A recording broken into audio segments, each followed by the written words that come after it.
Good evening, everyone.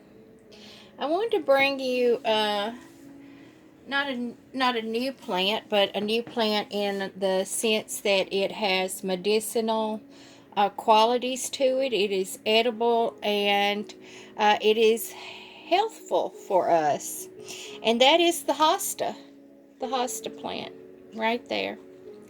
And um, I had read that you could eat it, and I have seen some recipes online, and you can chop it up and stir fry it. But I have eaten it raw, and now I am in love with the plant.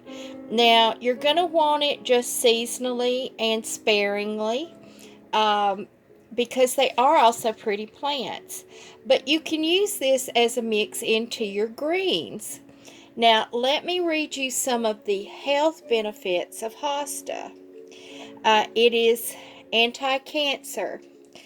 Uh, Experiments show that the extract of the hosta root has an inhibition effect on cancer cells in terms of significantly lowering the tumor activity level.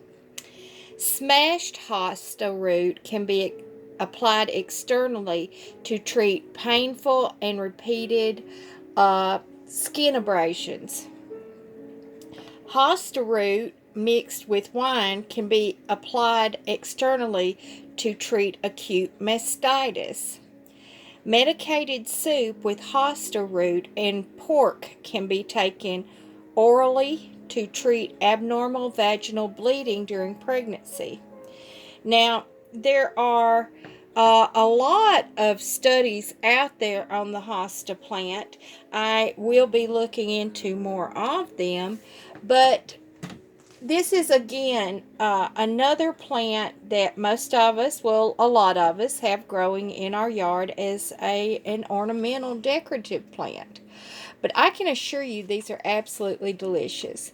Now, they're becoming my favorite to roll up with other greens because the leaves are so good that I can put other greens in here and layer it with a dab of dressing or something, and then just roll it, and it holds its shape well. So you could do that with a slice of ham and some cream cheese. You could do it with some tuna fish. You could do that and then skewer it, put some meat in it, and drop it down in hot grease and have like a little egg roll type thing, a cabbage roll. The leaves hold together well. Uh, the plant is absolutely delicious. It doesn't have a foul taste at all. It's a very refreshing and crisp taste. And so, when you think about dividing your hostas, you might want to stick some over in your gardening area. That's what I'm going to do. Maybe tomorrow, maybe later on in the week. I'm still making masks. I am now up to 25 today. I may take a break from it tomorrow. I'm not having any luck with that shaped mask. I have cut out a few patterns and tried my hand at it, and I'm not a great seamstress, y'all. That skipped me somehow. I know how to operate a sewing machine, and I can stitch and understand, patterns and stuff, but my stuff just always turns out looking sloppy. My stitching does.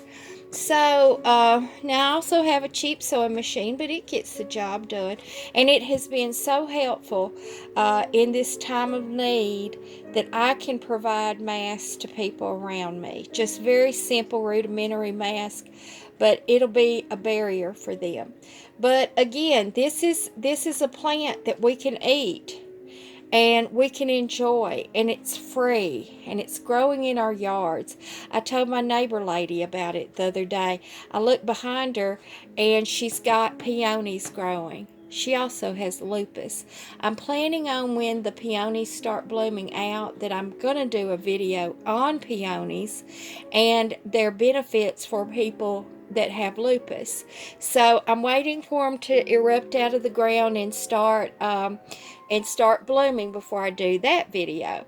So this was just a little quick video. I'm about to have a little salad. I've learned that, okay, I'll cut this little root off here. I may take it back out in the yard and put it back out. But I'll cut this right here, kind of like how you do with onions.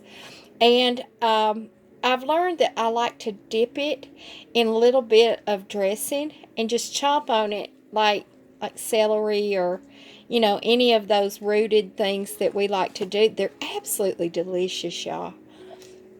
And these little young tender shoots, they are very light and refreshing. If you chop this up with some green onions and some good cucumbers and some tomatoes and just a host of other veggies, this is a delicious salad base. So until next time, I hope you are all well. My prayers are with everyone in this time, and God bless you all. Good night.